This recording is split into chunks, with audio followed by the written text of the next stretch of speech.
पहले की बात है। एक गांव था जिसका नाम वारणावत था। उस गांव में हीरा नाम का एक लकड़हारा रहता था। वह आसपास के जंगल में जाकर लकड़ी काटता था और शहर जाकर उन लकड़ियों को बेचता था। इसी प्रकार वह अपने परिवार का गुजारा करता था। लेकिन जब राजा ने जंगलों से लकड़ी काटने पर रोक लगा दी, जिसके कारण हीरा अब लकड़ी नहीं काट सकता था और उसे कोई दूसरा काम भी नहीं मिल रहा था, इसलिए वो परेशान हो गया। काम नहीं मिलने के कारण घर में खाने के लिए कुछ नहीं था। उसका परिवार भूखों रहने लगा। कभी कभी उसके परिवार के सदस्य भूखे भी सो जाते। इसी कारण हीरा और उसकी पत्नी बहुत दुखी रहते थे। ना तो कोई काम ही मिल रहा था, ना खाने को। घर में कुछ था।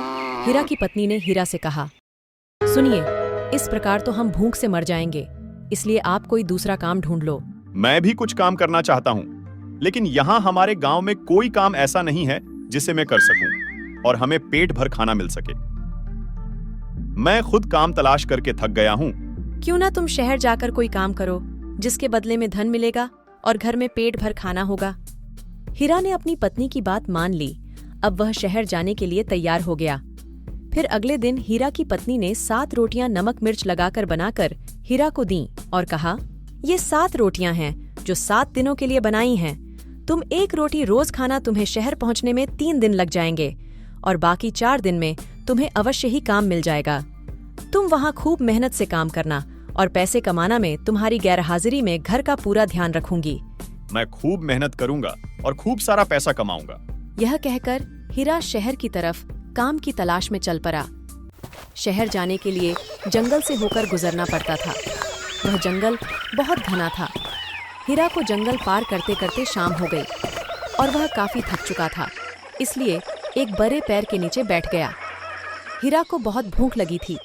उसने अपनी रोटियों की पोटली खोली और कहा, ये 7 हैं, मैं 1 खाऊं, 2 खाऊं, 3 खाऊं या 7 को ही खा जाऊं। वह ये सब बातें अपने आप से कह रहा था। हीरा जिस पेड़ के नीचे बैठकर आराम कर रहा था, उसी पेड़ पर 7 परियां बैठी हुई थीं। जब उन परियों ने हीरा की बातें सुनी तो सोचने लगी कि शायद इस मनुष्य को हमारे विषय में पता चल गया है और यह हमें खा जाना चाहता है। वे 7 परियां ये सुनकर बहुत डर गई थीं और पैर से नीचे उतरकर हीरा के सामने आकर खड़ी हो गईं। हीरा ने जब अपने सामने सुंदर परियों को खड़े देखा तो चकित रह गया और सोचने लगा कि इस वीरान जंगल में इतनी खूबसूरत परियां कहाँ से आईं और मुझसे क्या चाहती हैं। वे परियां इतनी सुंदर थीं कि हीरा बिना पलक झपकाए उन्हें लगातार देखे ही जा रहा था। उसकी नज़र परियों से हटने का नाम ही नहीं ले रही थी। फिर हीरा ने हिम्मत जुटाकर उन परियों से कहा, आप सब कौन हो और इस सुनसान घने जंगल में क्या कर रही हो? परी बोली, हे मनुष्य, हम सब परियां हैं और परी लोक की रहने वाली हैं, परंतु वहां हमसे कुछ गलती हो गई थी, जिसकी हमें ये सजा मिली कि हम 1 महीने तक पृथ्वी पर ही रहेंगी। दिन भर तो हम यहाँ वहाँ घूमती रहीं और रात में आराम करने के लिए इस पैर पर आकर बैठी हैं। फिर दूसरी परी बोली, हे मानव, तुम बताओ कि तुम इस जंगल में रात में क्या कर रहे हो और हमें क्यों खाना चाहते हो? तुम हमें छोड़ दो तो हम तुम्हारी मदद करेंगे। तो हीरा को उनकी बात सुनकर आश्चर्य हुआ, परंतु बाद में वह सारी बात समझ गया और वह अपनी सारी बात उन परियों को बताने लगा। उसने परियों को अपनी परेशानी बताई। उसने परियों को बताया कि वह बहुत गरीब है, इसी कारण उसका परिवार भूख से तड़प रहा है। अब वह काम की तलाश में और पैसा कमाने शहर जा रहा है। हीरा की दुख भरी कहानी सुनकर परियों को दुख हुआ। तब उनमें से एक परी ने उसको पीतल की जादुई पतीली दी और कहा, तुम इस पतीली को घर ले जाओ। जब भी तुम्हें भूख लगे तभी 1.25 हाथ की धरती लीपकर वहां चूल्हे पर इस पतीली को चढ़ा देना और जो भोजन चाहिए वही पतीली से कह देना। जो भी तुम पतीली से कहोगे वही भोजन इस पतीली में बन जाएगा। अब तुम्हारा परिवार भूखा नहीं रहेगा और तुम आराम से रहना। हीरा को उन परियों की बातें आश्चर्यजनक लगीं, परंतु उन पर विश्वास करके वह उस पतीली को लेकर घर की ओर चल दिया। उसके जाने के बाद सभी परियां पैर पर चढ़ गईं। हीरा सोच रहा था, क्या ऐसा हो सकता है? क्या यह पतीली हमें हर रोज भरपेट भोजन देगी? क्या वास्तव में यह जादुई पतीली है? उसकी समझ में कुछ नहीं आ रहा था। हीरा जब घर लौट रहा था तो रास्ते में उसे रात हो गई। दूर उसे एक झोपड़ी नजर आ रही थी। उसने सोचा, रात में इसी झोपड़ी में शरण ले ली जाए और वह उस झोपड़ी के पास गया। वहां उसने उस झोपड़ी में रहने वाले आदमी से रात में रुकने की इजाजत मांगी। उस झोपड़ी में एक किसान अपनी पत्नी के साथ रहता था। उसने हीरा को अपनी झोपड़ी में बुला लिया और रात में सोने की आज्ञा दे दी। हीरा के हाथ में पतीली देखकर वे दोनों पति पत्नी उस पतीली के बारे में पूछने लगे। ये पतीली क्या चीज है? मुझे तो कोई विशेष चीज लगती है। तब हीरा ने अपने सीधे स्वभाव से उस पतीली से जुड़ी सारी कहानी उनको बता दी और कहने लगा कि ये जादुई पतीली है। हीरा की बात सुनकर उन दोनों के मन में लालच आ गया और वे दोनों सोचने लगे, यदि हम इस पतीली को चुरा लें तो हमारी सारी जिंदगी आराम से बीतेगी। जब हीरा सो गया तब उन्होंने उस पतीली के जैसी एक पतीली लाकर उस पतीली के स्थान पर रख दी और वह जादुई पतीली चुरा ली। दूसरे दिन जब सुबह हुई तो हीरा अपनी पतीली लेकर घर पहुंचा। वह बहुत खुश था क्योंकि उसकी समस्या का समाधान उसे अब मिल गया था। जब हीरा की पत्नी ने हीरा को देखा तो उसे बहुत आश्चर्य हुआ। उसने सोचा, मैंने तो इन्हें शहर जाकर काम करने और पैसे कमाने के लिए कहा था और 7 दिन के लिए 7 रोटियां भी दी थीं, परंतु ये तो दूसरे दिन ही लौट आए। आखिर क्या बात है? उसने आश्चर्य से अपने पति से पूछा। मैंने तो 7 दिन के लिए 7 रोटियां दी थीं और आपने 2 दिन में ही खा लीं।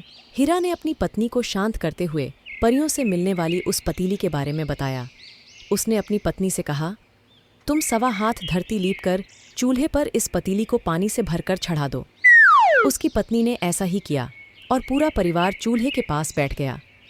सभी परिवार वाले कढ़ी चावल खाना चाहते थे, इसलिए पतीली रखते समय हीरा पतीली से कहा, कढ़ी चावल चाहिए।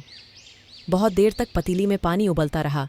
पानी उबालकर खत्म हो रहा था, परंतु कढ़ी चावल का कहीं नाम नहीं था। हीरा की पत्नी बोली, ये बहुत देर से पक रहे हैं, कहीं जल ना जाए, इसलिए पतीली नीचे उतार लो। हाँ, तुम ठीक कहती हो। अब पतीली को चूल्हे से नीचे उतार दो। जब हीरा ने पतीली में झांक कर देखा तो कढ़ी चावल की तो बात दूर थी, उसमें जो पानी था वह भी बहुत कम रह गया था। देख देख हीरा बहुत दुखी हुआ। अगले दिन हीरा की पत्नी ने हीरा को 7 रोटियां फिर से बना के दीं और कहा कि अब किसी बहकावे में मत आन, मैं शहर जाकर खूब मेहनत से काम करूंगा। ऐसा हीरा ने मन में निश्चय किया और शहर जाने के लिए घर से निकल पड़ रहा। वह जंगल में पहुंचकर उसी वृक्ष के नीचे बैठ गया। अंधेरा होने लगा था। हीरा सोच रहा था कि उन परियों ने मुझसे झूठ बोला है, इसलिए वह दुखी होने के साथ साथ गुस्से में भी था। वह रोटियों की पोटली खोलकर उसी प्रकार कहने लगा, 1 खाऊं, 2 खाऊं, 3 खाऊं या 7 को ही खा जाऊं। परियों ने हीरा की बात सुनी और पैर से नीचे उतरी। हीरा के पास जाकर पूछने लगी, हमने तुम्हें जादुई पतीली दी थी, उसका क्या हुआ? तब हीरा गुस्से से बोला, तुमने मुझसे झूठ बोला था। वह कोई जादुई पतीली नहीं थी, वह एक सामान्य पतीली थी। हीरा की बात सुनकर परियों को बहुत आश्चर्य हुआ। इस बार परियों ने हीरा को जादुई चक्की दी और कहा, तुम इस चक्की को ले जाओ। इस चक्की की ये खास बात है कि इसमें बिना गेहूं डाले ही तुम इससे जितना चाहें उतना आटा निकाल सकते हो। क्योंकि यह जादुई चक्की है, इसे भी 1.25 हाथ की धरती लीप कर रखना और कहना है, जादुई चक्की मुझे पेट भर आटा दो। इस चक्की से बिना गेहूं डाले ही आटा निकलेगा। हीरा वह चक्की लेकर घर की तरफ चल दिया, परंतु लौटते समय उसे फिर रात हो गई और उसने उसी झोपड़ी में शरण ली। उन दोनों पति पत्नी ने इस बार हीरा की खूब खातिर की अच्छा भोजन खिलाया। हीरा के साथ चक्की देखकर उसके बारे में पूछा। हीरा ने फिर से उनको उस जादुई चक्की की विशेषता बता दी। हीरा बहुत सीधा था, उसे क्या मालूम था कि ये लोग मक्कार हैं। उसने चक्की एक तरफ रखा और सो गया। उन दोनों पति पत्नी ने पहले की तरह वह चक्की भी बदल दी। हीरा चक्की लेकर अपने घर पहुंच गया। हीरा की पत्नी हीरा को देखते ही क्रोध में भर गई और बोली, तुम फिर वापस आ गए? मुझे लगता है कि तुम कोई काम करना ही नहीं चाहते। हीरा ने अपनी पति को शांत किया और कहा, 1.25 हाथ की धरती को लीप कर इस चक्की को रखो। उसकी पत्नी ने ऐसा ही किया। अब हीरा ने कहा, हे जादुई चक्की, हमें आटा दो। लेकिन ऐसा कुछ भी नहीं हुआ। हीरा फिर से बहुत निराश हुआ। वह अपने परिवार के सामने नजरें भी नहीं उठा पा रहा था। हीरा ने फिर से शहर जाने की तैयारी शुरू की और अपनी वही 7 रोटियां लेकर शहर की तरफ चल दिया।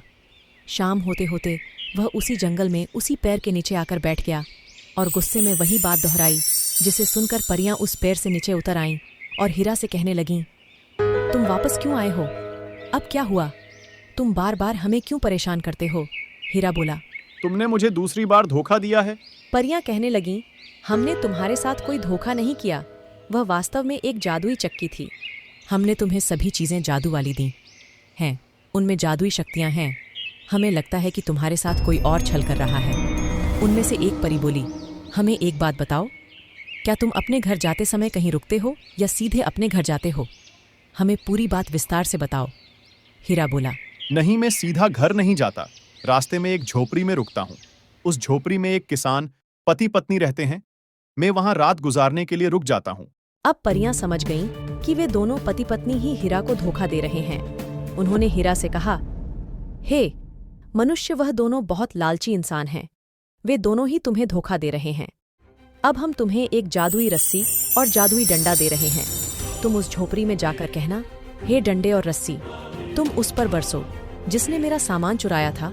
तब यह डंडा उनको तब तक मारता रहेगा जब तक वह तुम्हारी सारी चीजें वापस नहीं कर देते।